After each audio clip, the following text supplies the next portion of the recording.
Bismillahirrahmanirrahim. Assalamualaikum warahmatullahi wabarakatuh. Kembali lagi bersama saya Holil Tamami, jurusan Komunikasi dan Penyiaran Islam semester 5 kelas C. Di sini saya akan kembali menjelaskan atau memaparkan mata kuliah Teknik Reportase dan Investigasi Berita yang berlangsung pada hari Rabu 4 Desember 2024. Pada edisi kali ini kita tidak lagi membahas mengenai materi, tetapi sudah masuk pada sesi praktik pembuatan berita investigasi secara kelompok.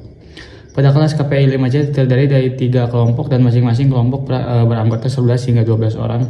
Anggota kelompok 1 ada 12 orang, yaitu kelompok 2 ada 11 dan kelompok 3 berjumlah 11 orang.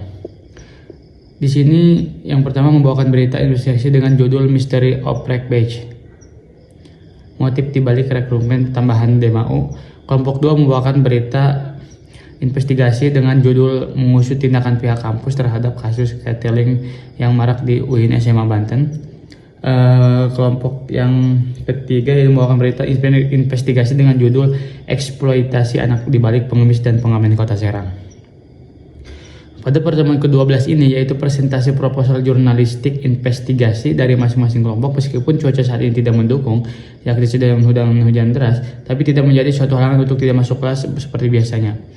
Mari kita ulas secara singkat proposal dari 3 kelompok tersebut. Yang pertama,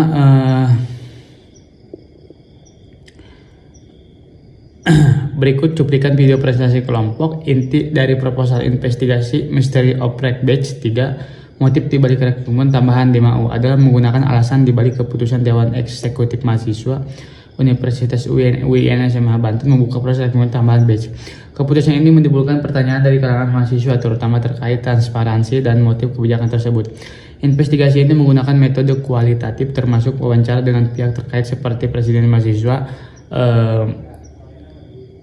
mantan anggota DMAU, dan mahasiswa umum, serta observasi langsung di lokasi. Penelitian berfokus pada masalah internal seperti konflik organisasi, pengolahan sumber daya manusia, hingga potensi penyalahgunaan dana. Proposal ini bertujuan mengungkap fakta tersembunyi, memberikan pemahaman kepada mahasiswa tentang dinamika organisasi, serta mendorong transparansi dan akuntabilitas dalam kebijakan DEMA universitasnya. Investigasi ini diharapkan dapat menjadi referensi edukatif dan meningkatkan kepercayaan terhadap pengelolaan organisasi kampus. Pembahasan kedua yaitu dari proposal kelompok 2. Berikut cuplikan video presentasi kelompok 2. Jadi inti dari proposal ini adalah menginvestigasi tindakan pihak kampus Universitas Islam Negeri Sultan Maulana Hasanuddin Banten atau UIN SMA Banten terhadap kasus pelecehan seksual berbasis verbal yang marak terjadi di lingkungan kampus. Proposal ini bertujuan untuk menghasilkan rencana produksi berita investigasi guna membahas permasalahan yang dianggap serius namun seringkali diabaikan. Catcalling di lingkungan kampus menciptakan dampak negatif seperti ketidaknyamanan, kecemasan, dan trauma bagi korban, terutama mahasiswi. Proposal ini menyoroti perlunya tindakan nyata dari pihak kampus seperti regulasi tegas, edukasi kepada mahasiswa, dan penyediaan saluran pelaporan yang aman. Peneliti menggunakan metode kualitatif melalui wawancara, observasi, dan studi literatur dengan target utama adalah mahasiswa dan pihak kampus. Tujuannya adalah menciptakan kesadaran akan pentingnya lingkungan kampus yang aman dan menghormati hak semua pihak, sembari memberikan rekomendasi tindakan kepada pihak kampus untuk mencegah dan menangani catcalling secara efektif. Selanjutnya terakhir ada pembahasan proposal kelompok ketiga, yaitu proposal ini bertujuan untuk mengungkap praktik eksploitasi anak dalam kegiatan mengemis dan mengamen di Kota Serang.